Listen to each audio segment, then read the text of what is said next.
Boa noite, pessoal. Vou aguardar mais 5 minutinhos, vamos iniciar então o nosso bate-papo. Havia prometido para vocês que a gente iria conversar um pouquinho sobre fasciculações. Eu recebo muitas perguntas sobre fasciculações, pessoas que às vezes enviam vídeos nos seus abalos musculares e sempre um receio de apresentar a esclerose lateral amiotrófica. Então hoje a gente vai bater um papo para a gente conversar sobre fasciculações, possibilidades, o que pode ser, chance disso progredir para algo maligno como esclerose lateral amiotrófica, por exemplo, que é o medo de muitas pessoas. Já vou pedindo para você curtir, ajudar a melhorar o alcance dessa live, ajudar a chegar a outras pessoas que também podem se beneficiar com dúvidas que muitas pessoas têm. Vou deixando um abraço a todos vocês que acompanham a gente aqui. Obrigado ao carinho de vocês, muitas pessoas que mandam perguntas, algumas a gente não consegue nem responder todos, mas eu fico feliz de saber que a gente está conseguindo levar informação para algumas pessoas. Nós criamos esse perfil aproximadamente 2 anos e meio atrás. O nosso objetivo era levar a informação sobre doença neuromuscular. Existe muito desconhecimento sobre neurologia neuromuscular, não somente entre os pacientes, mas principalmente entre médicos e estudantes de medicina. A gente acompanha vários alunos na graduação e a gente percebe que existe uma certa dificuldade, uma barreira para esses alunos conhecerem, reconhecerem a doença. Quero pedir para vocês informarem aqui se o áudio está bom, se vocês estão conseguindo ter um bom áudio aí.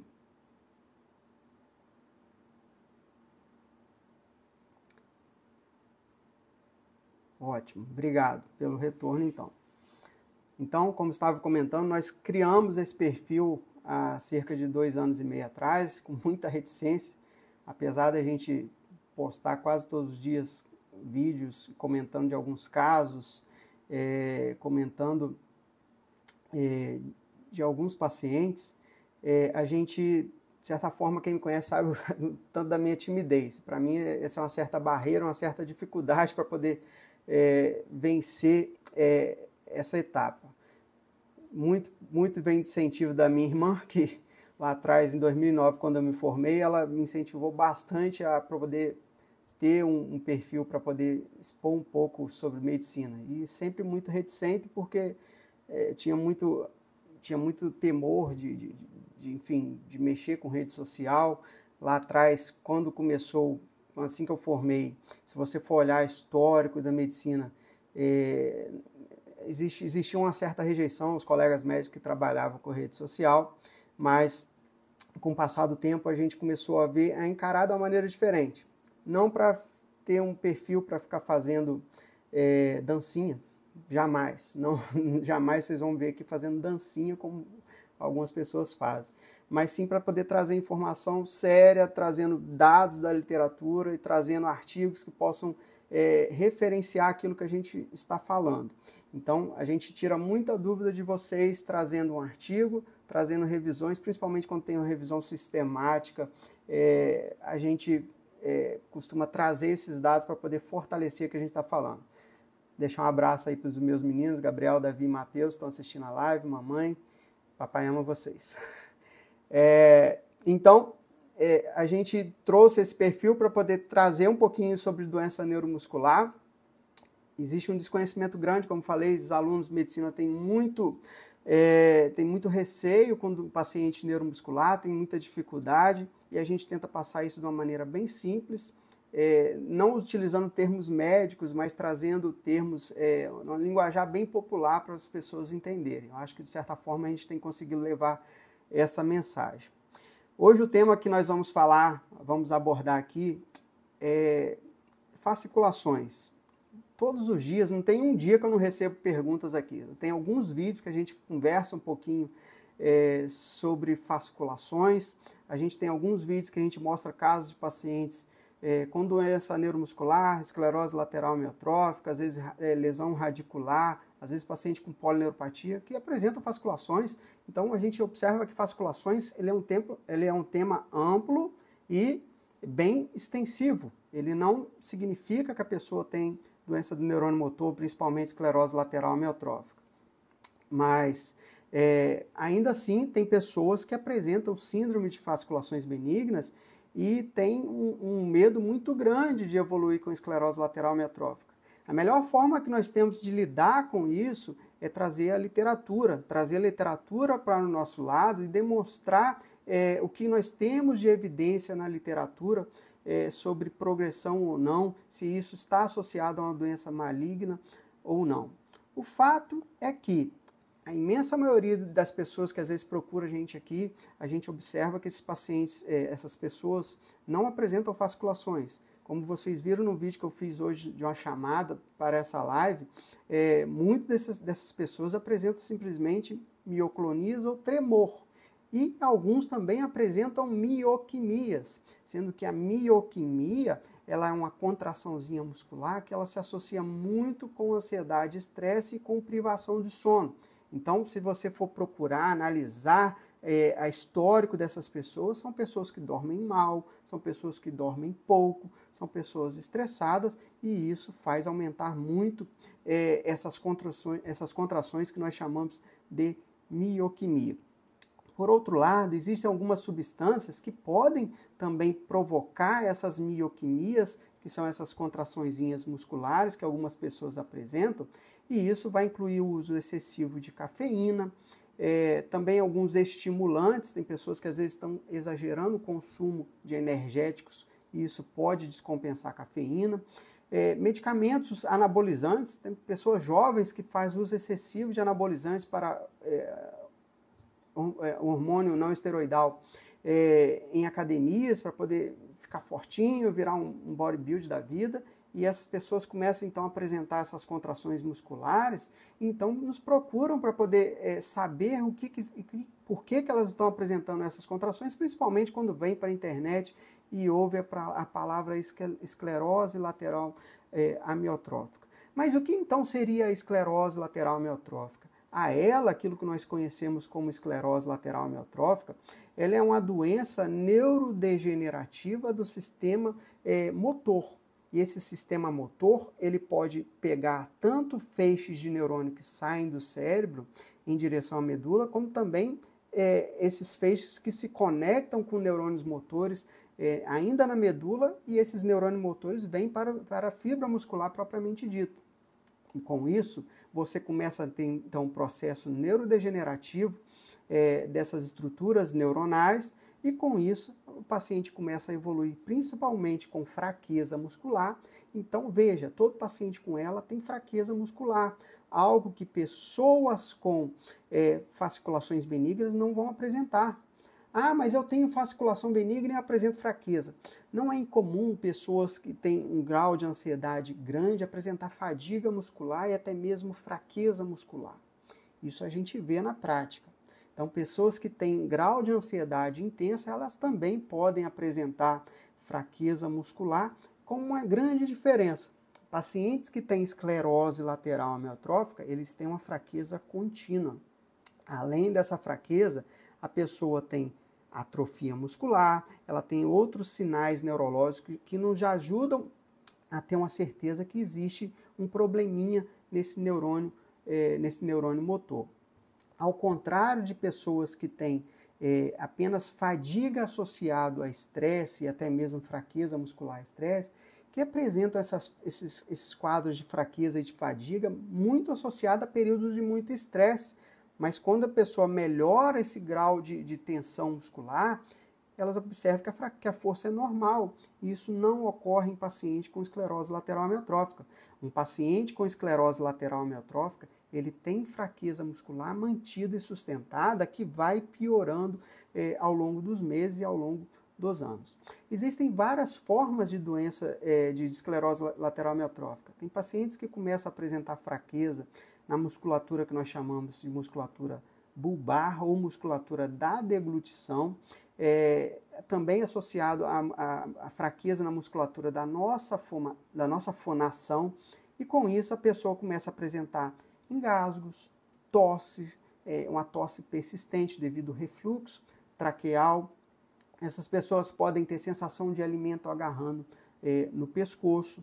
Essa pessoa, ela pode apresentar alteração na sua voz, na forma como ela fala, fica uma voz mais lenta, um pouco mais arrastada, um pouco difícil às vezes até de compreender. E quanto à deglutição, as pessoas sentem que o alimento parece estar agarrando no pescoço. Isso é muito chamativo quando a gente pensa no ambiente de esclerose lateral amiotrófica. Por outro lado, tem pacientes que vão começar a apresentar fraqueza muscular apenas nas mãos.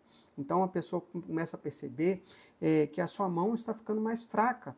E às vezes ela segura as coisas com a mão e observa que as coisas estão caindo, objetos estão caindo. Mas essa é uma queixa que às vezes a gente pega até em pacientes com síndrome do túnel do carpo, por exemplo. Tem pessoas que têm síndrome do túnel do carpo, que é uma compressão do nervo mediano do punho, que também apresentam fraqueza na mão e pode eventualmente deixar as coisas caírem da mão. A diferença é o sintoma que está associado. Num caso de um paciente com síndrome do túnel do carpo, por exemplo, a pessoa ela tem muita dormência na mão, uma dormência que ela faz ela acordar muito à noite, a pessoa vive acordando de madrugada com sua mão dormente, por exemplo. Isso é típico de túnel do carpo e também pode cursar com fraqueza. Processos como tendinopatias, tendinites, a pessoa pode também apresentar fraqueza, não só fraqueza, mas a pessoa também tem muita dor, por exemplo. Ou seja, apresentar fraqueza na mão não significa que você tem ela. Existem diagnósticos diferenciais, doenças que são muito mais comuns. Eu dei o exemplo, por exemplo, de pessoas que têm síndrome do túnel do carpo, pessoas que têm hanseníase, pessoa que tem neurite cubital, que é uma compressão do nervo NAC no cotovelo, também apresentam muita fraqueza na mão. Existem formas de esclerose lateral amiotrófica, essas não são tão comuns, cuja fraqueza muscular ela começa nas pernas. Então a pessoa começa a apresentar uma fraqueza nas pernas, uma dificuldade para poder andar e principalmente uma fraqueza mais distal. Então o paciente ele fica com principalmente um pé mais caído, uma dificuldade para levantar o pé. Esses dias atrás eu peguei um paciente, um colega médico até no consultório, que ele veio com essa queixa. Ele sente que às vezes ele não está conseguindo levantar bem o pé e às vezes o pé vai entortando para dentro, ele não consegue voltar o pé para fora. Quando a gente foi examinar esse colega, a gente observou que ele apresenta um padrãozinho de desnervação que pode ser esclerose lateral amiotrófica, ele não fecha critérios ainda, mas tem que ser acompanhado, já que ele já fez ressonância da coluna, por exemplo, e não encontrou nada, além de que esse paciente não apresenta alteração no nervo periférico que pudesse justificar essa manifestação clínica. Ou seja, existem diferentes formas de apresentação de esclerose lateral amiotrófica e quando esses pacientes apresentam essas diferentes variações, a gente tem que pensar em algumas outras possibilidades, já que nem tudo será esclerose lateral amiotrófica. Muito pelo contrário, nós temos casos aqui de pacientes com intoxicação por metal pesado, intoxicação por alumínio, intoxicação por arsênico. Nós já postamos vídeos aqui desses pacientes que são pessoas que apresentam uma atividade laboral, uma atividade trabalhista de risco para poder ter intoxicação por metal pesado. Então, é um trabalhador que nós temos aqui da Copasa, por exemplo, que apresentou intoxicação por alumínio. Nós temos, recentemente, agora nós pegamos junto com outro colega neurocirurgião aqui, um paciente com muita fasciculação, mas sem fraqueza, o que nos fez pensar em possibilidade de diagnóstico diferencial, mas era um trabalhador rural que utilizava muito pesticida no seu sítio, na sua roça. E quando a gente foi ver, ele estava com um nível de arsênico muito elevado. Então, a intoxicação por arsênico, ela também gera falha nesse neurônio motor e a pessoa, então, ela começa a apresentar fasciculações, por exemplo. Esse paciente ele não tinha fraqueza. O paciente com intoxicação por alumínio, por exemplo, fasciculava demais. Esse paciente, quando a gente observou ele, mas ele também não tinha fraqueza, não chamou tanta atenção para a gente. Recentemente eu recebi um vídeo aqui de uma colega médica lá da Ucrânia. Ela assistiu um desses vídeos nossos, que, enfim, essas redes sociais levam para o mundo todo, e essa colega médica, ela mora em Lviv, lá na Ucrânia, e ela mandou o vídeo dela, desses abalos que ela apresenta, e sendo que ela tem um diagnóstico de síndrome de Isaacs, e é uma síndrome pouco conhecida pelas pessoas, pouco conhecida no meio médico, tem muito neurologista que nunca ouviu falar em síndrome de Isaacs, mas é uma síndrome clínica que gera hiperexcitabilidade no neurônio motor e com isso a pessoa apresenta muita fasciculação, pode apresentar mioquimia, pode até apresentar até mesmo miotonia, quadro de uma contração muscular, uma dificuldade para poder relaxar a musculatura. É um diagnóstico diferencial importante. Nós temos casos aqui de pessoas que tinham muita mioquimia, mas que, na realidade, pessoas que tinham diagnósticos diferenciais, como, por exemplo, neuromiotonia. Então, é um diagnóstico diferencial importante que, às vezes, veio para a gente como um quadro de uma síndrome de câimbras e fasciculações, mas, na realidade, esse paciente, por exemplo, tinha distrofia miotônica, por exemplo. Não é nem uma doença do neurônio motor, é um paciente que tem uma doença muscular, que gera muita alteração de canal iônico, por exemplo. Então, ter fasciculações, aí a gente precisa entrar no que a ciência nos mostra. Uma coisa é você ter fasciculação e está apresentando fraqueza muscular, está apresentando atrofia muscular, está apresentando alteração da marcha, está com a postura alterada e apresenta sinais neurológicos bem definidos que você está com algum problema neurológico. Nesses casos, preocupa e aumenta a chance de você ter esclerose lateral amiotrófica. Nesses casos, a gente requer que a gente investigue muito bem, até para a gente pensar em diagnósticos diferenciais, até mesmo tratáveis. Nós tivemos um paciente um tempo atrás que nós avaliamos esse paciente que tinha muita fasciculação e ele estava apresentando um pouco de fraqueza nas mãos e nas pernas. E nós fizemos o exame desse paciente e do ponto de vista eletrofisiológico, ele apresentava critérios para a doença do neurônio motor, ou seja, ele apresentava critérios eletrofisiológicos para a esclerose lateral amiotrófica. Mas a eletroneuromiografia, ela, por mais que ela diga para a gente existe uma alteração no neurônio motor, ela não dá o diagnóstico de certeza de esclerose lateral amiotrófica. Você tem que fazer exames complementares para afastar outras causas. E aí a colega neurologista que estava acompanhando esse paciente viu que ele tinha uma deficiência de B12 severa, bem acentuada, coisa banal, deficiência de vitamina, que é comum às vezes em pessoas que fizeram gastrectomia, não era o caso desse paciente, ele não fez cirurgia de redução do estômago, mas ele tinha uma deficiência de B12 muito acentuada, que por acaso não apresentou aquilo que nós chamamos de degeneração combinada, onde o paciente ele tem lesão medular associado com polineuropatia, por exemplo. Esse paciente ele começou tendo manifestação clínica de fasciculações. E ele respondeu bem à reposição, o que diz para a gente que esse paciente ele não tinha de fato esclerose lateral amiotrófica.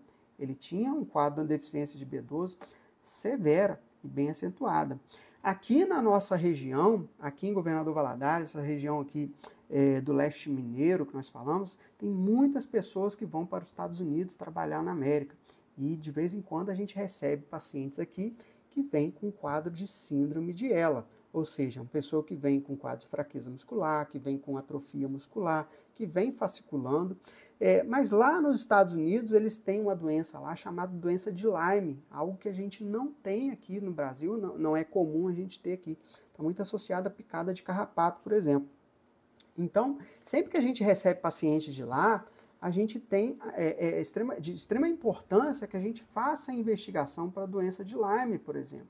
É um diagnóstico diferencial cujo paciente pode apresentar manifestações clínicas muito parecidas com esclerose lateral amiotrófica no início do quadro.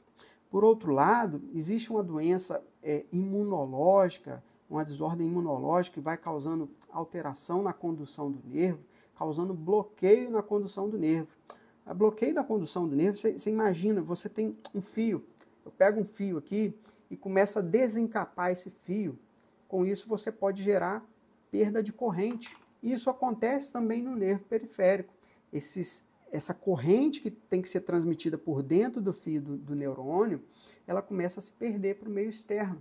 E aí você começa a ter perda de carga e isso acaba tendo um processo eletrofisiológico, neurofisiológico que nós chamamos de hiperpolarização nessa região, e com isso o impulso elétrico não passa por essa região. E se você tem um bloqueio nessa condução do nervo, o paciente começa a evoluir com fraqueza muscular severa e também pode apresentar fasciculações, por exemplo.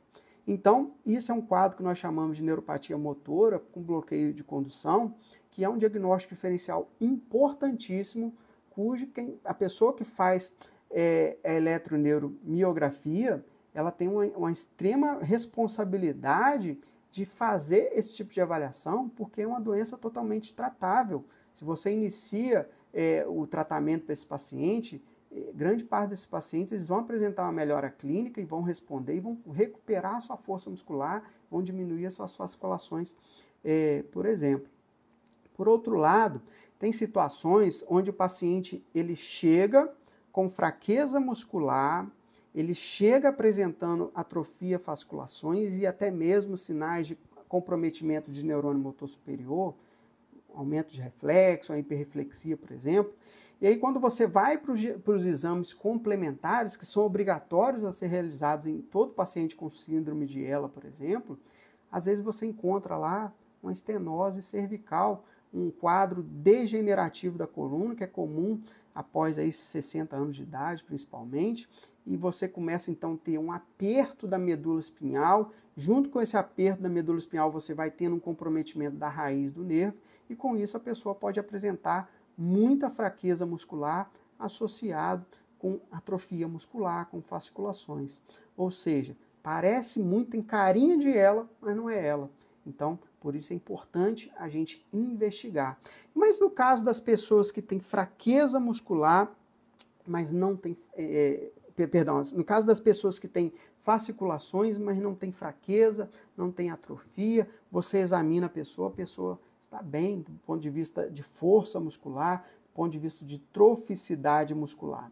Aí, se essa pessoa não tem fraqueza muscular, a gente não tem evidências que essa pessoa tem esclerose lateral amiotrófica, por exemplo. E aí a gente tem que ir atrás de outras possibilidades.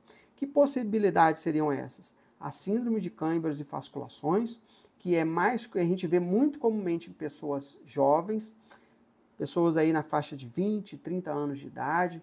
Essa é muito comum.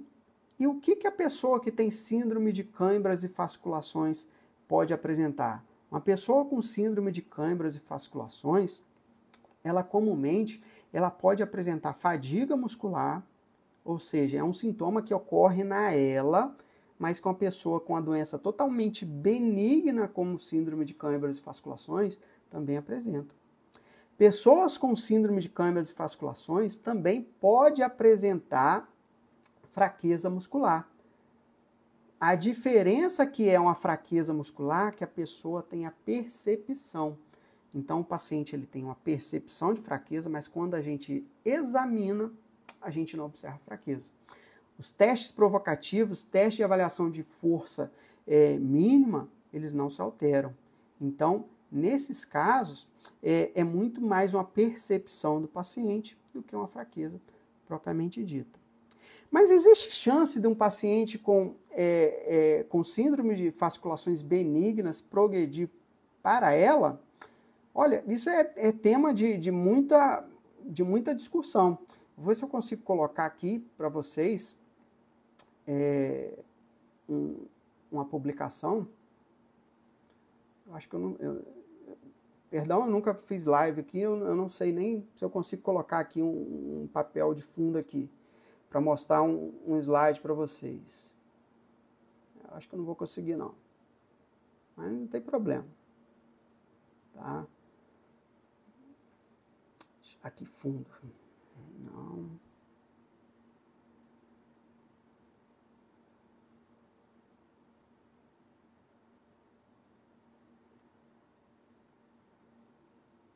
Não, ok.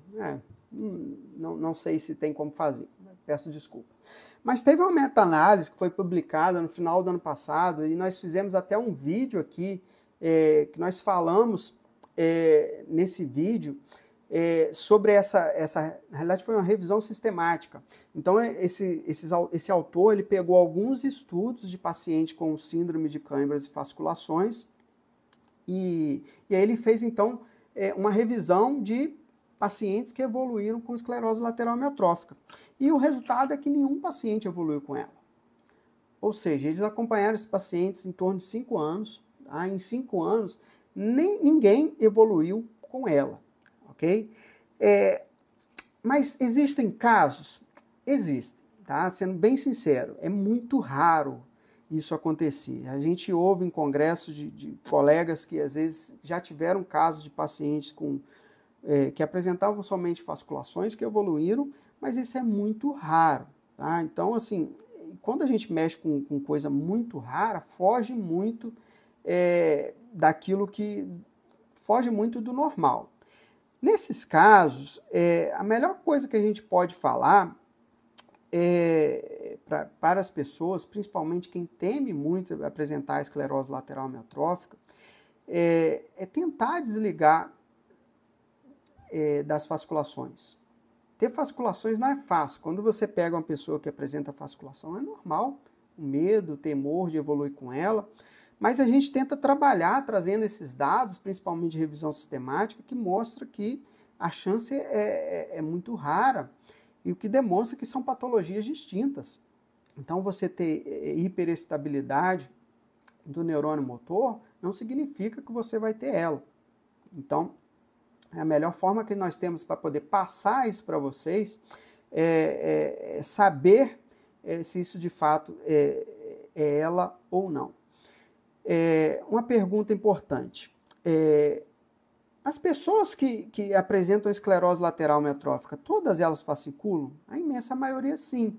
Por quê? Porque a fasciculação ela significa que esse axônio motor ele está irritado. E essa irritação do axônio gera esse curto-circuito, a maneira bem leiga de falar, e esse curto-circuito ele vai ser traduzido na forma de fasculação. Então, a fasculação ela diz para a gente que existe um grau de hiperestabilidade. Mas por que as pessoas com síndrome de câimbras e fasculação, então, apresentam fasculações? Aí já parece, pelo que a literatura apresenta, que é um problema mais canalicular.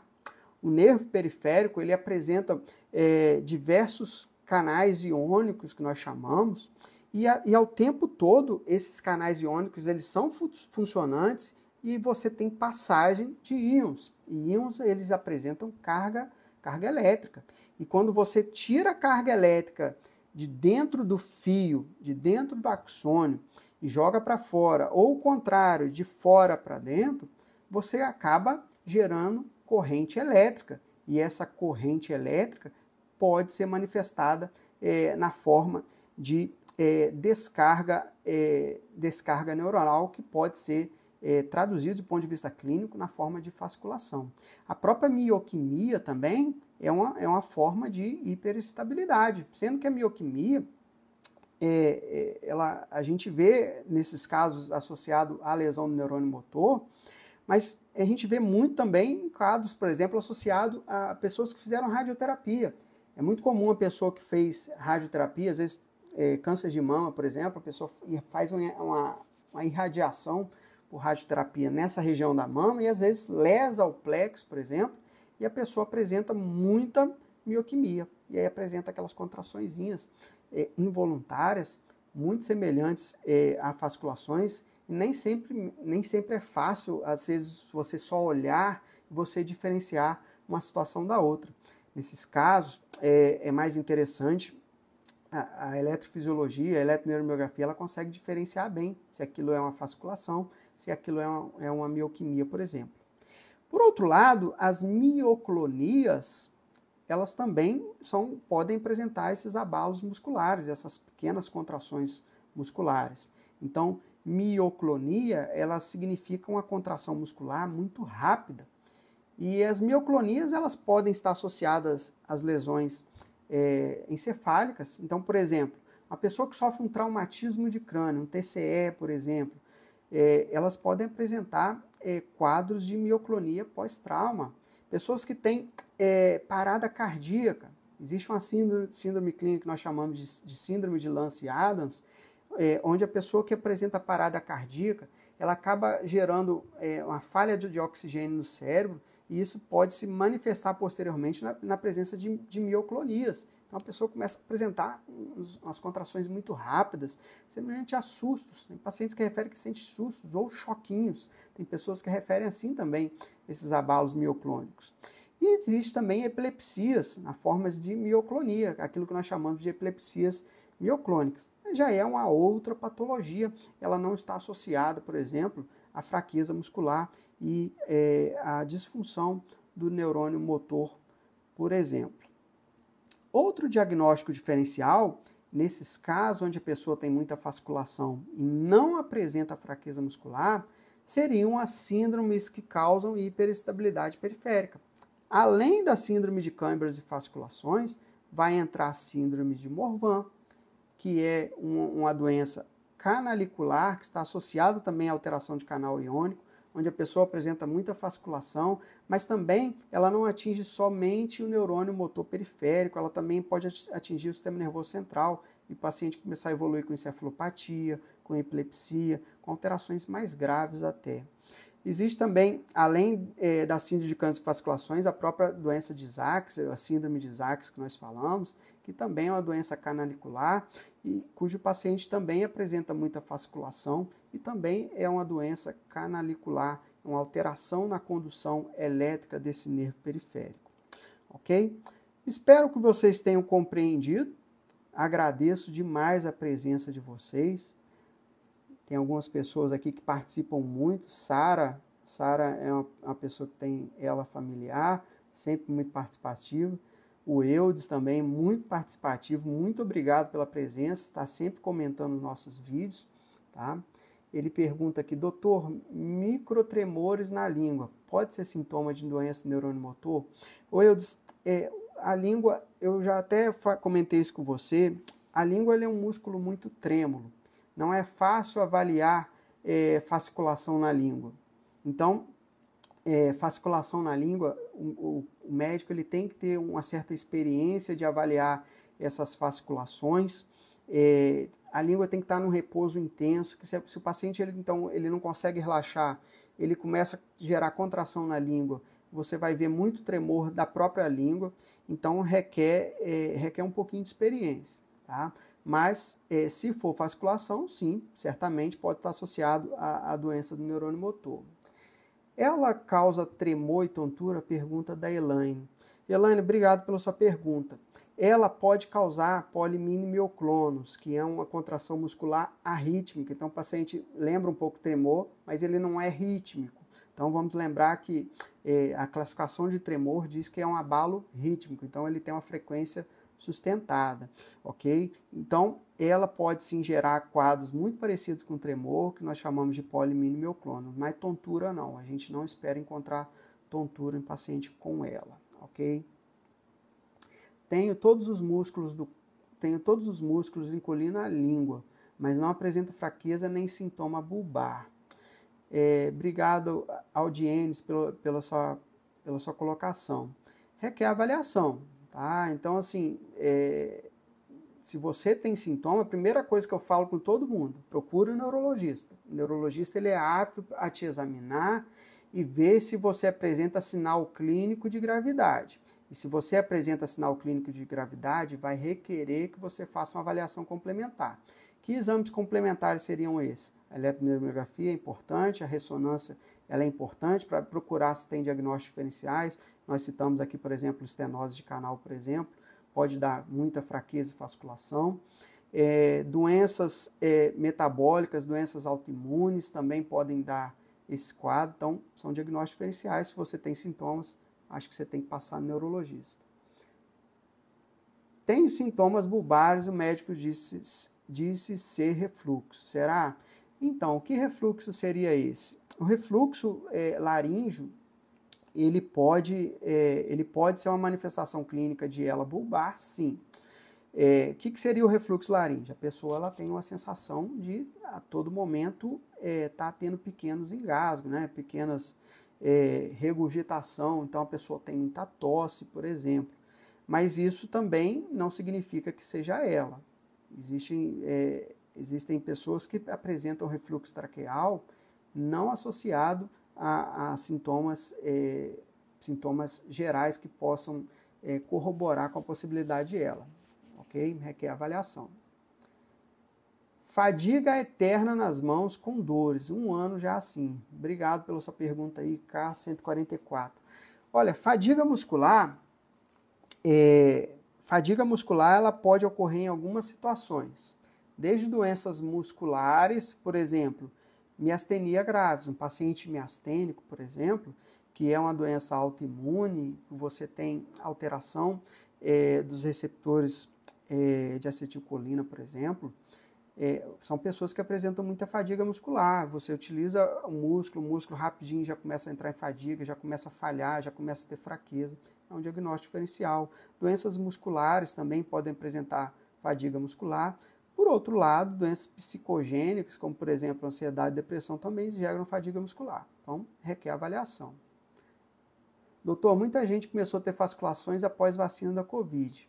Tem inclusive artigo no PubMed. Obrigado, Sérgio. De fato, sim, tem publicação no PubMed a respeito de vacina de Covid e casos de fasciculações.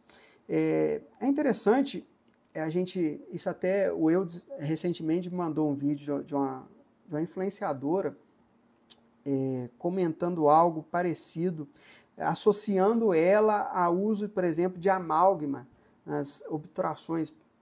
Pessoas mais antigas, né? Eu, por exemplo, pessoas da década de 80 para lá, as obturações antigamente não eram com resina, eram todas feitas com amálgama, por exemplo. Existe um temor da quantidade do mercúrio, que é muito pequeno, que fica nessa amálgama, pudesse gerar esclerose lateral amiotrófica, e tem até publicação nesse sentido, uma publicação que tenta correlacionar, mas uma das publicações, depois que o Eudes mandou esse vídeo, eu até procurei, o resultado foi negativo, não teve associação. Então a gente precisa ter um certo cuidado com algumas publicações, principalmente quando é publicação única, não temos outras evidências nesse sentido. Por quê? Para a gente dizer que de fato algo está muito associado, existe aquilo que nós chamamos de critérios de Weil, né? Os critérios de Hill. Esses critérios são alguns critérios que você tende a fortalecer uma hipótese do ponto de vista científico, e se você encontra, às vezes, só um desses critérios, talvez não seja, possa ser um efeito causal, tá? Um efeito por acaso.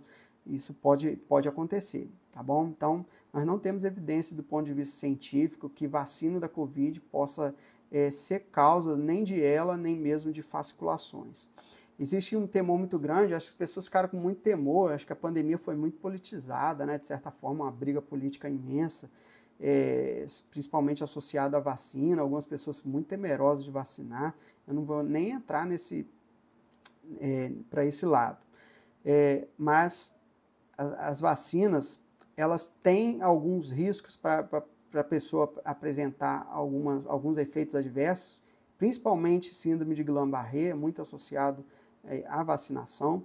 Por outro lado, a vacina protege muito as pessoas de muitas doenças. Então, eu não recomendo ninguém a deixar de vacinar por temor de apresentar alguma doença, até porque quando você não vacina, o risco de você apresentar uma manifestação clínica de uma doença que é de fácil prevenção, com vacina, por exemplo, é muito maior. Tá? Então, o risco de você ter efeito colateral por vacina é muito baixo. Mas existem casos até mesmo de encefalopatia. Doutor, os membros tremem. Perdi a pergunta. Tá? Muitos jovens estão com sintomas tão estranhos depois do Covid, se parece tanto com ela. Obrigado, tá? Mais uma vez, nós não temos evidência científica, tá bom? Eu tinha um certo temor aqui em Governador Valadares, quando aconteceu o caso de Mariana, por exemplo, o Rio Doce aqui, enfim, a gente tinha um certo temor de metal pesado, tá? Por conta de vista dos rejeitos de metal que veio da Vale para o Rio, né? Mas nós não temos evidência científica de aumento de doença neurodegenerativa, por exemplo. mas existia essa possibilidade, tá bom? Doutor, como diferenciar ela bulbar de refluxo? Bem, todo paciente com ela, existem os critérios, né? Os critérios atualmente que a gente vem utilizando são os critérios de Gold Coast. Os critérios de Gold Coast, ele requer a presença de disfunção de neurônio motor em pelo menos 2 regiões. Pode ser bulbar, pode ser membros superiores, membros inferiores, musculatura axial. Então, você tem que ter pelo menos 2, e você não pode ter somente sintomas bulbares. Por outro lado, existe aquilo que nós chamamos de paralisia bulbar progressiva. E aí o paciente ele não tem somente refluxo. Ele vai ter alteração da fala, vai ter disfonia, vai ter disartria, ou seja, ele vai ter outros sintomas clínicos que não vai ficar apenas em refluxo. Então, o paciente com ela, ele vai ter outros sintomas, não apenas o refluxo, tá bom? Nesse caso, você pode fazer eletromiografia de laringe, que é uma boa opção para poder fazer a avaliação nesses casos.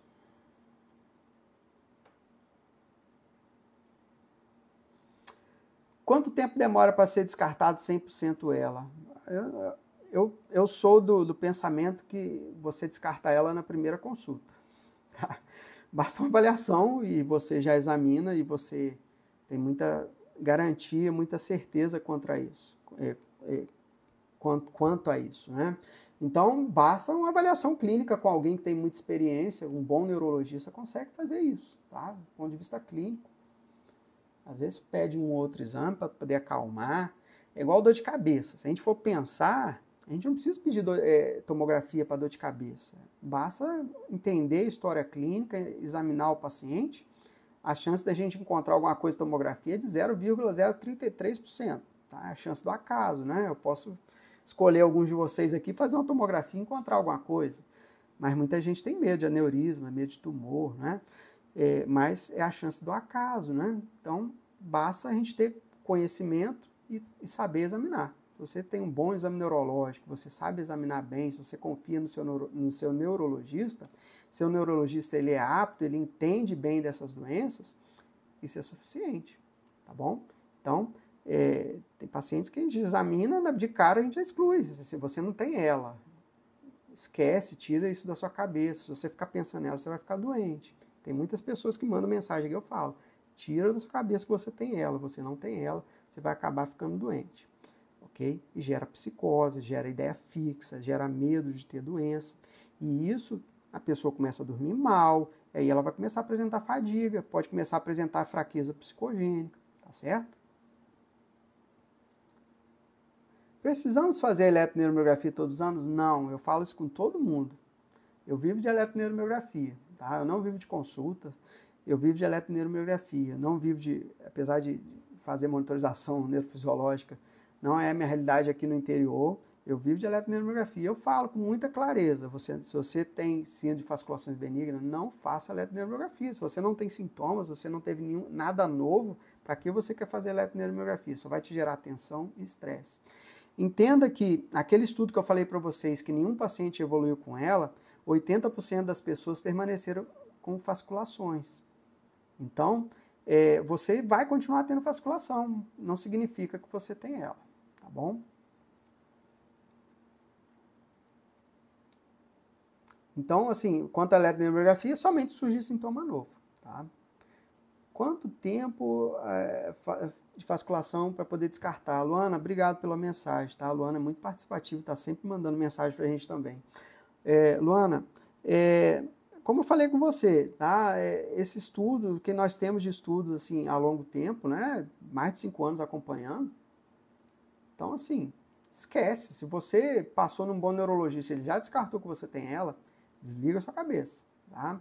E às vezes é necessário procurar psiquiatra, porque isso gera ideia fixa, gera muito estresse, medo, angústia, e requer, às vezes, o uso até mesmo de medicamento, né? Medicamento para controlar a ansiedade. Neuros dizem que é da coluna. Existe essa possibilidade? Sim, existe.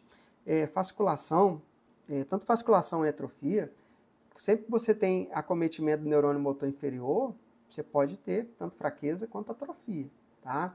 Então, a coluna, quando você sai, por exemplo, pensa que isso aqui é a coluna. a raiz do nervo está saindo por aqui. Quando você tem uma hérnia, ela começa a comprimir a raiz, por exemplo, ela começa a machucar a raiz do nervo, você vai ter fraqueza, atrofia, fasciculações, tá bom? É um diagnóstico diferencial. Por outro lado, existe muito erro de pessoas que não têm problema de coluna e vêm com quadro de fraqueza e fasciculação, e tem ela, ok? Recentemente eu mostrei um estudo da USP de Ribeirão Preto, que o erro diagnóstico de pacientes que tinham ela chegava a quase 80%. É muito alto.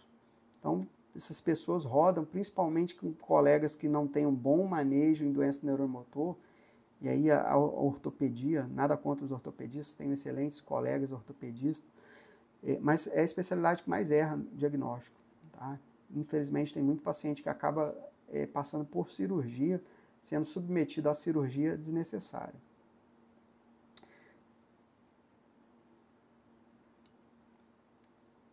Fasciculações dão pausas? Pode dar pausa. Se você está muito estressado, se você sente muito, se você está mais relaxado, elas tendem a diminuir, tá bom? Existe, por enquanto, não tem ela. Até quando vem a fraqueza? Existe, por enquanto, não tem ela. Até que vem uma fraqueza. Assim, as pessoas que têm ela, elas vão vir a fraqueza, né? A literatura diz que aproximadamente 20% dos pacientes com ela começaram com fasciculações, mas logo em seguida já vem fraqueza, tá bom? Se você pensar que o neurônio motor ele está morrendo e por isso a pessoa está fasciculando, essa pessoa ela tem que evoluir com fraqueza, porque você vai ter degeneração desse neurônio motor e a fibra muscular vai perder o nervo dela, então a pessoa ela tem que ter fraqueza. É diferente quando você tem só hiperestabilidade. O neurônio ele continua ligado na fibra muscular. Você não desconectou, ele só está excitado. Ele está gerando disparo de potencial de ação, que nós chamamos, e com isso a fibra muscular acaba contraindo, tá bom? Então, aproximadamente 20% dos pacientes começam com fasciculação, os sintomas, mas a fraqueza logo já chega, né? Você não vai ficar tendo só fasciculação, vai ficar aí 2, 3 anos só fasciculando, isso não é ela, tá bom? Gratidão, obrigado. Apareceu eletroneuromiografia, potenciais radiculares, diminuição da SE. Posso acreditar? Não entendi, a Cris. Apareceu na eletroneuromiografia potenciais radiculares. Esse é um termo que a gente não utiliza em eletroneuromiografia, tá bom? A eletroneuromiografia, existe alguns termos que elas são fraseologias padrão, né?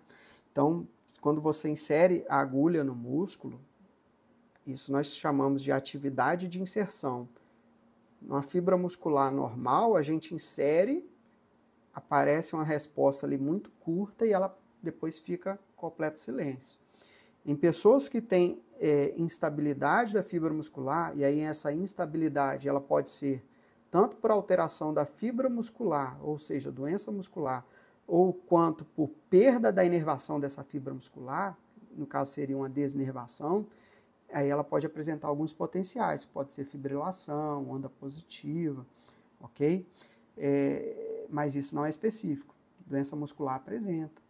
Tem que avaliar, tem casos que a gente pega às vezes de eletromiografia de pacientes que chegam com ondas positivas, fibrilações em pipoca, né, que a gente chama, assim que coloca a agulha aparece uma ou duas, e isso não tem valor clínico nenhum.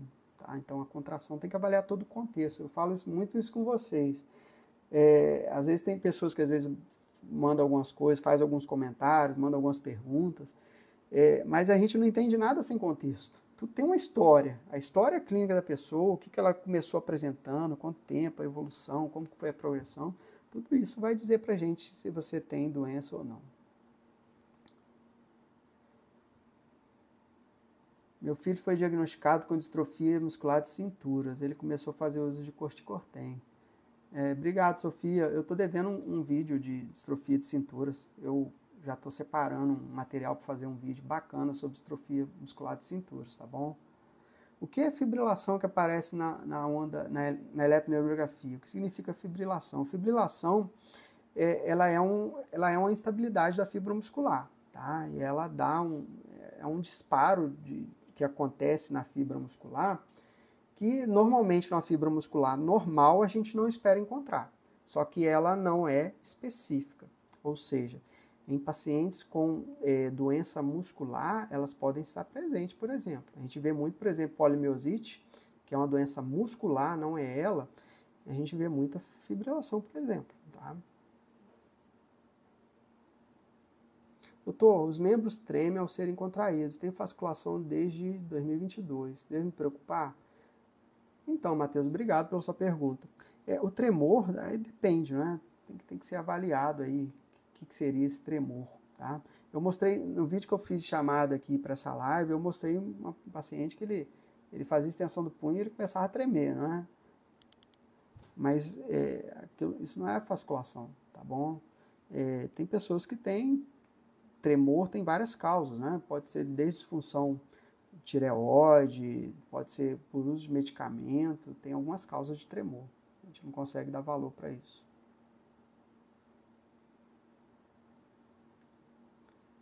Tive fraqueza na mão, deixei cair tudo.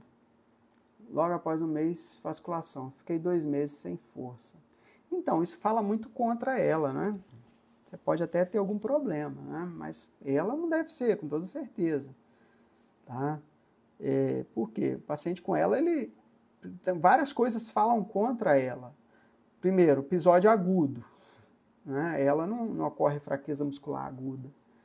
Segundo, tempo de evolução, 2 meses, ficou completamente sem força. O paciente com ela, ele não progride rápido assim. O paciente com ela, ele progride, porém é uma progressão lenta. O paciente que às vezes a gente pega num primeiro ano com a fraqueza na mão, e daqui 1 ano, por exemplo, ele começa a apresentar mais dificuldade para andar, por exemplo, devido à fraqueza nas pernas. Então, é uma evolução muito lenta. Tá? Então, isso não é ela com toda certeza, somente por essa avaliação.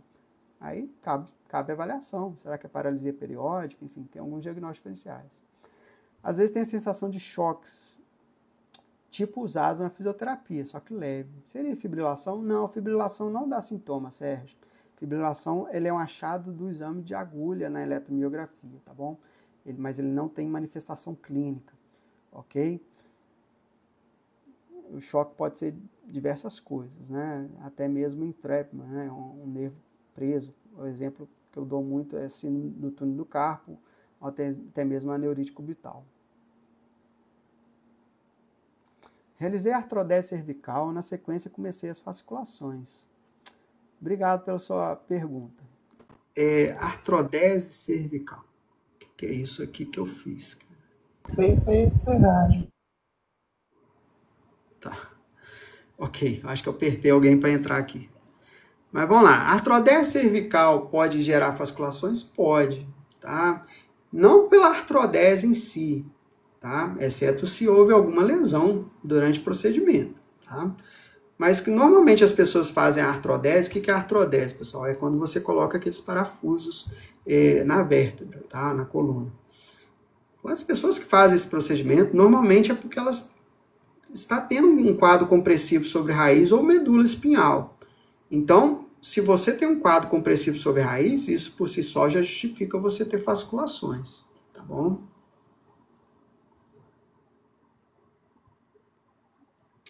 O Eudes fez eletromiografia de 4 membros, incluindo bulbar. O Eudes ele está em investigação diagnóstica, né? Não sabe bem o que é, mas ela não é, né? Já foi descartado isso para ele. Tive tontura, confusão mental, garganta seca, dificuldade em engolir. Então, já é uma alteração clínica que fala contra ela, né? Ela não dá tontura, não dá confusão mental, tá bom? Tem que ser avaliado, entender melhor a evolução clínica dos sintomas para poder pensar em outra possibilidade. Esses 20%, quanto tempo em média vem fasciculações? Então, fasciculação, nos casos pacientes com ela, né? Do ponto de vista clínico, eu não tenho um paciente que veio só com fasciculação que depois evoluiu com ela. Todos eles já chegaram com fraqueza muscular, tá? Mas quando você olha na história pregressa desses pacientes, alguns referiam que tinham um pouco de fasciculações antes, tá bom? Mas eu não tenho dados da literatura para dizer quanto tempo não. Tá? Do ponto de vista clínico, todos os pacientes que a gente pega que tem ela, eles já chegam com fasciculações e com fraqueza e atrofia, tá bom? Existe também a ela, você tem que pensar que assim, o paciente que tem ela, ele tem disfunção do neurônio motor superior e pode predominar essa disfunção do neurônio motor superior. Aí, nesse caso, o paciente não tem tanta fasciculação, ele não fascicula às vezes, mas tem muita fraqueza e espasticidade. Aí, quando você vai para o exame de agulha, na eletromiografia, que você detecta que também está tendo dano no neurônio motor inferior. Então, o paciente com ela também existe essa variação clínica, né? Se você está tendo um predomínio de perda, de morte neuronal do neurônio motor superior, às vezes você pode não estar tendo muita manifestação clínica através de fasciculação, por exemplo. Exame potencial evocado radicular. Ou a Cris continua sem entender, tá? Potencial evocado radicular. O que seria isso? Tem que avaliar o contexto e avaliar o exame, tá bom? Desculpa não conseguir te responder. Eu fui no meu médico, disse que não é ela. Isso aí, toca a vida, tá? Eu falo para todo mundo. Não tem ela? Agradece a Deus e segue a vida, tira da cabeça que tem ela. Formigamento e dormência, tem ligação com sintomas de ela? Não, tá? Não tem correspondente, não. Paciente com ela pode ter dormência? Pode, que às vezes a gente pega paciente com ela que tem síndrome do túnel do carpo, mas é uma patologia totalmente distinta, tá? A pessoa tem um nervo preso no punho, por exemplo, já refere que às vezes tem um pouquinho de dormência, mas a história clínica é totalmente diferente. Tem um colega médico, às vezes eu atendi aqui tempo atrás, tem aqueles casos que você não consegue concluir. Você sabe que clinicamente é ela, mas você não pode bater o pé. Esse colega médico é um paciente diabético que começou a evoluir com muita fraqueza muscular. Só que um diabetes totalmente descompensado, enfim. E quando você vai examinar esse paciente, você vai ver um exame de neuropatia diabética. Isso, por si só, já desmonta a sua tese de esclerose lateral amiotrófica, né? Então, nesses casos, pessoas que têm um diabetes, por exemplo, descompensado, por exemplo, a gente vai para o exame, a gente encontra nervo periférico ruim por conta do diabetes. Mas aí você tem que basear muito na história clínica, tá? A história clínica é compatível com neuropatia diabética? Não, não é. Então, a gente pensa talvez de ter uma sobreposição com ela nesses casos. Mas não é fácil nesses casos, dar diagnóstico é bem difícil. Tá?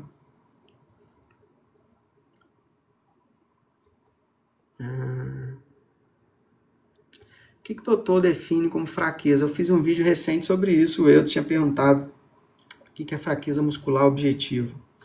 Olha, a fraqueza muscular, ela vai estar presente na hora que o médico faz a avaliação sua. Então, a pessoa que ela tem fraqueza muscular, um médico que tem experiência em fazer avaliação neuromuscular, ele consegue, de cara, ele já consegue perceber essa fraqueza do paciente. Por quê? Porque a forma como a pessoa fica no repouso, a forma como a pessoa anda, ela começa a se alterar. E quem tem experiência, basta simplesmente olhar que a gente já consegue perceber.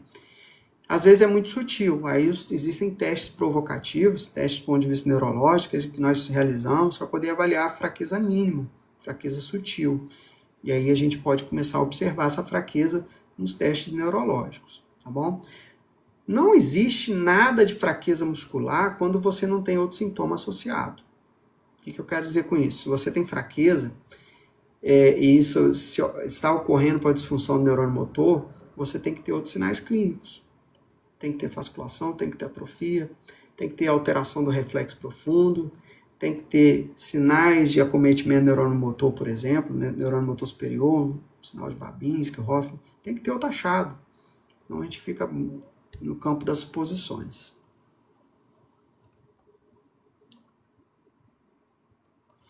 Essa do microtremor já respondi. Na língua, hoje não sinto fraqueza e dor na mão. Dor por si só já fala contra ela, né? Porém, quando dobro o cotovelo, começa a dar dormência. Avaliar se tem síndrome cubital, tá? A compressão do nervo ulnar aqui no cotovelo aqui, tá bom? Então, ligamentozinho de Strutz aqui, por onde passa o nervo ulnar, tem pessoas que têm esse ligamento bem estreito. Isso facilita causar a compressão do nervo. Problemas na visão, também não está associado a ela, tá bom? Tem pacientes miastênicos que pode ter alteração visual, tá? Mas ela não. Pessoas saudáveis podem ter reflexo profundo alterado? Pode, Renan, obrigado pela sua pergunta. Eu mesmo tenho, tá? Eu tenho hiperreflexia. Se eu bater o martelo, meu reflexo é bem vivo. Qual a diferença? A simetria, tá? Isso é algo que a gente ensina muito ao aluno. Tá? O estudante de medicina, às vezes, está aprendendo a fazer avaliação de reflexo. Pessoas tensas e ansiosas, elas podem ter um reflexo vivo, tá? Pode ter reflexo abolido, às vezes, tá? Aí você tem que fazer algumas manobrinhas que ajudam a tirar a atenção, o foco de atenção do paciente. Mas tem pessoas que têm reflexos bem exaltados, tá? Mas sem outros sintomas associados. Mais uma vez eu vou falar, se você está tendo morte de neurônio, você espera encontrar outros sinais. Então a gente fala muitas vezes com o aluno, que é isso? A live terminará em 5 minutos.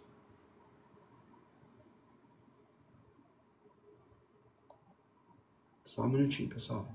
Pronto. Apareceu uma mensagem aqui que ia terminar a live. Ok.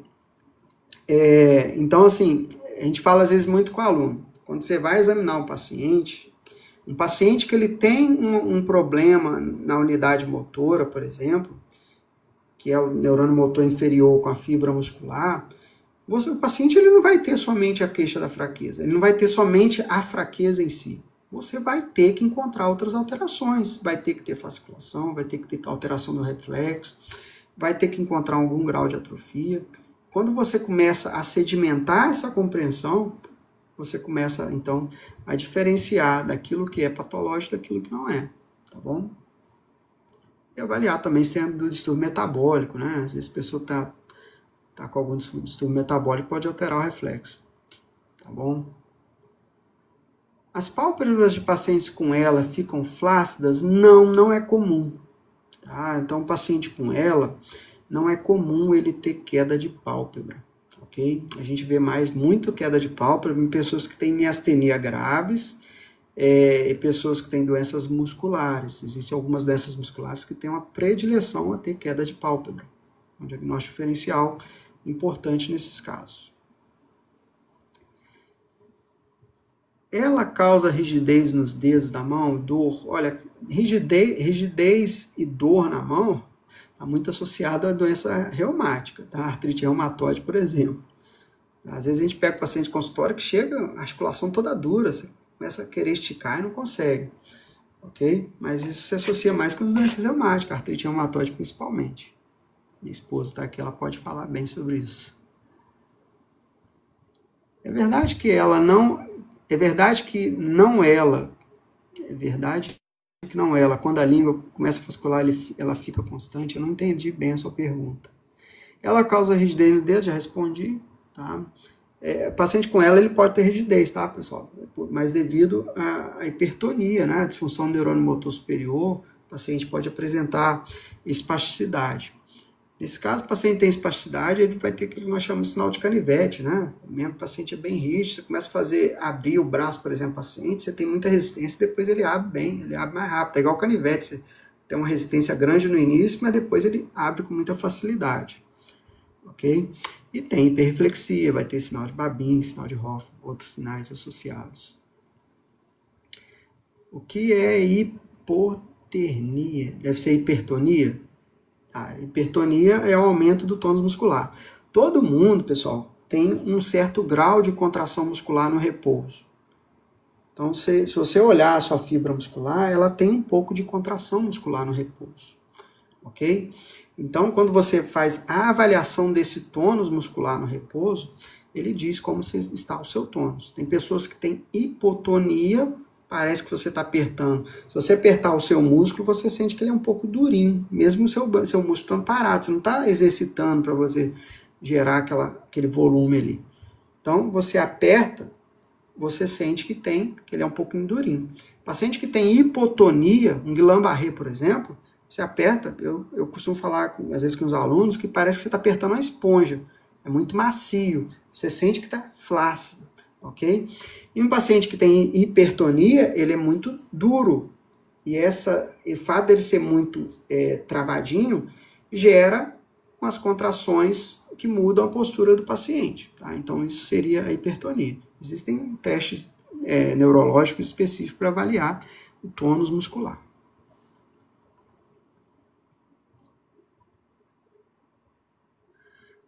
Quando inicia a fasciculação na língua, ela fica ininterrupta a fasciculação.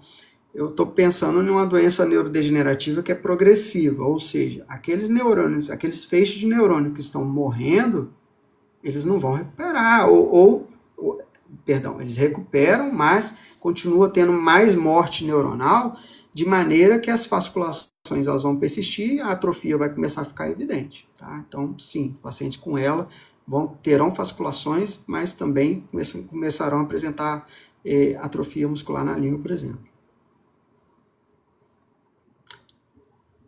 Síndrome do intestino irritável causa fasciculações? Olha, boa pergunta, tá? Desconheço na literatura, tá? Mas pessoas muito ansiosas têm muito síndrome do intestino irritável, né? E também tem muitas fasciculações, talvez faça algum sentido. Tem hipotonia, meu filho falou, pode ser menopausa? Aí tem que avaliar, tá bom, Cris? Aí depende muito da avaliação clínica, assim, tá? Porque a hipotonia pode ser simplesmente por falta de atividade, tá bom?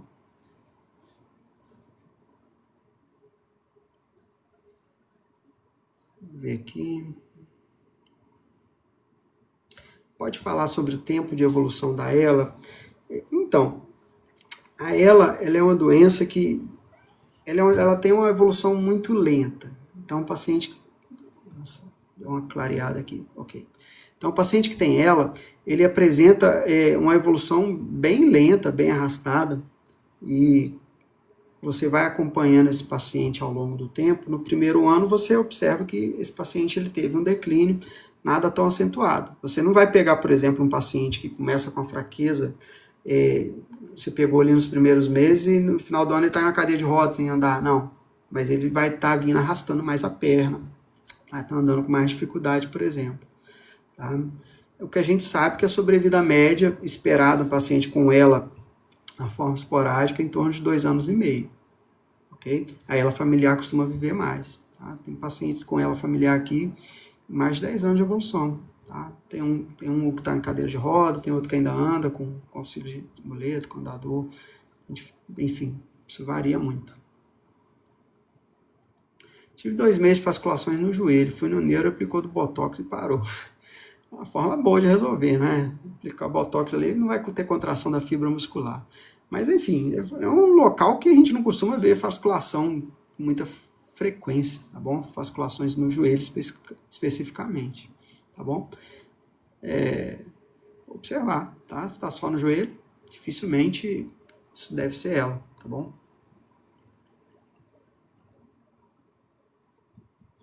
Fasciculação é quando o músculo treme ao fazer bastante força, tipo os lábios, que faz bico. Não, fasciculação, a gente vê muita fasciculação no repouso, não é nem em contração. Tá? A gente gosta de ver fasciculação com o músculo muito relaxado, porque ela é uma atividade espontânea. Você não precisa gerar contração para poder ver fasciculação. Por ela ser uma atividade anormal e espontânea, você ficar com o membro parado ali é a melhor forma de você ter de fazer. Às vezes a gente dá um estímulo, né? Dá uma percutida no músculo, e aí a gente vê bem. Tá bom? Meu pai teve ela. Tem algum exame que eu possa saber se vou ter? Obrigado, Camila. Então, se for a ela genética, né? Se for só o seu pai, não deve ser, eu acho difícil, né? A maioria dos casos são ela esporádica, né? Então, quando pega uma outra pessoa aqui. Mas se tiver mais história familiar, fazer painel genético para ela, tá bom?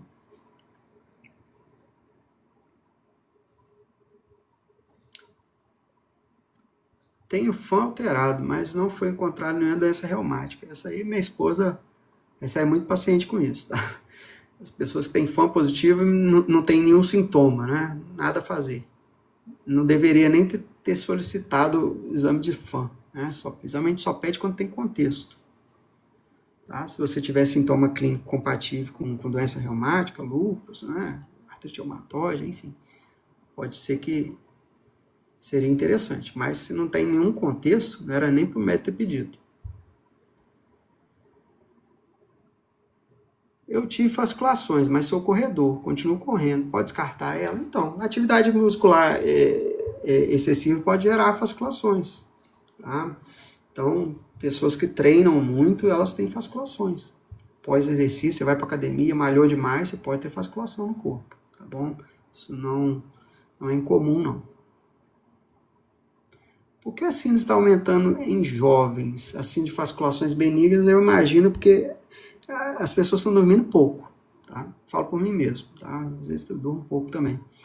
Então, as pessoas estão dormindo pouco, a vida hoje é muito ansiosa, rede social, celular, enfim, isso vai comendo o tempo da pessoa e vai gerando muito estresse.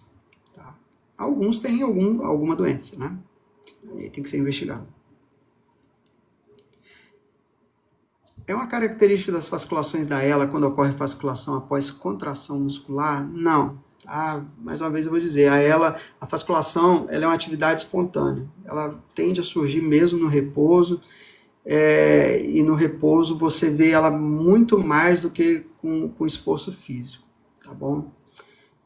Pessoal, já estamos aí com mais de 1 hora, tá? Vou responder mais uma ou outra pergunta aqui para a gente encerrar. Quem não segue a gente aqui, acompanha a gente aqui, a gente fala sobre doença neuromuscular todos os dias, tem um videozinho aqui, curta aí para poder aumentar o alcance, ajudar outras pessoas a ter conhecimento também. Ela familiar pode pular uma geração, avô e neto depois? Então, tem casos de ela, a maioria delas são autossômicas dominantes, que você passa de pai para filho e assim vai. Né? Mas também tem a forma recessiva também, nesse caso pode pular.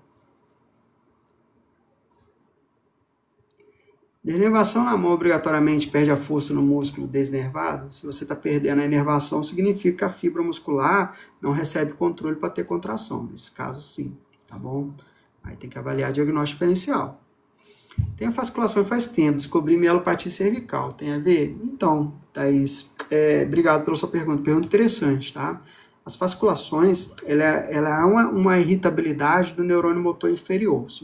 Esse neurônio motor inferior, ele nasce na ponta anterior da medula. Se você tem um processo compressivo gerando desgaste na ponta anterior da medula, você pode ter fasciculações, tá bom? Exemplo clássico, poliomielite. A poliomielite, ela é uma infecção que ela lesa a ponta anterior da medula. Ela acaba gerando morte do neurônio por um acometimento nessa ponta anterior medular. Faz uma live sobre Charcot-Marie, vamos fazer, tá bom? Chamar algum colega bom para poder participar com a gente, né? Fasciculações da ELA fica perpétua em algum lugar? Não, o paciente que tem ELA, como eu falei, do ELA é uma doença difusa, então o paciente vai apresentando morte neuronal para vários músculos vão fasciculando. Fibromialgia pode dar fasciculações? A fibromialgia por si só, não, né? Mas o paciente fibromialgia, comumente, ele é estressado, né? Ansioso demais. E a ansiedade, sim, faz dar fasciculações. O senhor faz consulta online? Pessoal, muita gente pergunta. Faço, tá? Eu tenho um link lá no meu Instagram. Você pode mandar uma mensagem lá no WhatsApp que a gente faz avaliação, sim. Tá bom? Eu faço pouca consulta, tá bom, pessoal? Imensa, minha vida é eletrofisiologia, neurofisiologia, tá? Mas de vez em quando, normalmente toda segunda à tarde eu atendo paciente, tá? Normalmente são pacientes que a gente atende na clínica, investiga, casos com diagnóstico aberto, às vezes o colega pede para a gente atender e a gente faz avaliação online também, normalmente à segunda à tarde. Mas a minha vida, 90% é neurofisiologia, tá bom? Quem tem ela sem dor, dá dor nos ossos? Não. Tá? Ela não dá dor no osso. Tá? O paciente com ela, ele pode ter dor, por exemplo, dá muita capsulite adesiva, né? A musculatura começa a atrofiar demais e você vai gerando desgaste do tendão, e isso começa a gerar dor. Paciente com tempo, posição, né? Pode gerar dor nesse sentido.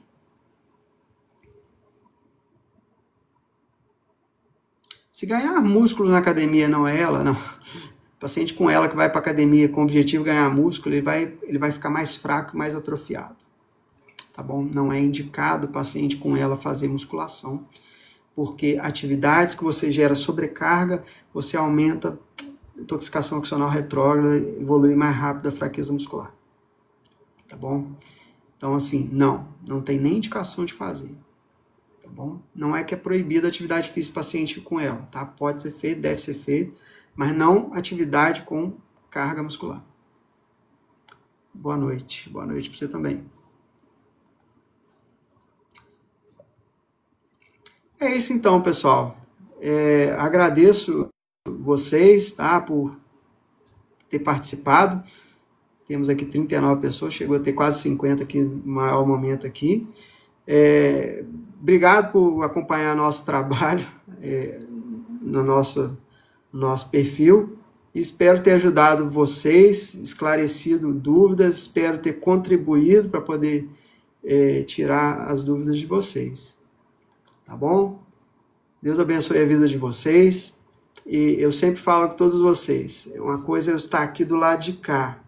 O médico de vocês, aí próximo a vocês, é mais recomendado a te avaliar, te examinar, tirar dúvidas quanto a diagnóstico, tá bom? E vocês, se tiver alguma dúvida, a gente está à disposição para a gente poder te ajudar, tá bom? O K44 sobre atividade física, se você não tem ela, não tem por que você não fazer. Deve ser feita, evita doença cardiovascular. Nós fizemos um vídeo semana passada a respeito disso. Então, passe empatias, essa empatia que o senhor tem para os seus alunos. Obrigado. A gente sempre conversa com os alunos que a gente, por mais que a gente não agrada a todos, né? Isso é natural. Ninguém tem esse objetivo de agradar a todos.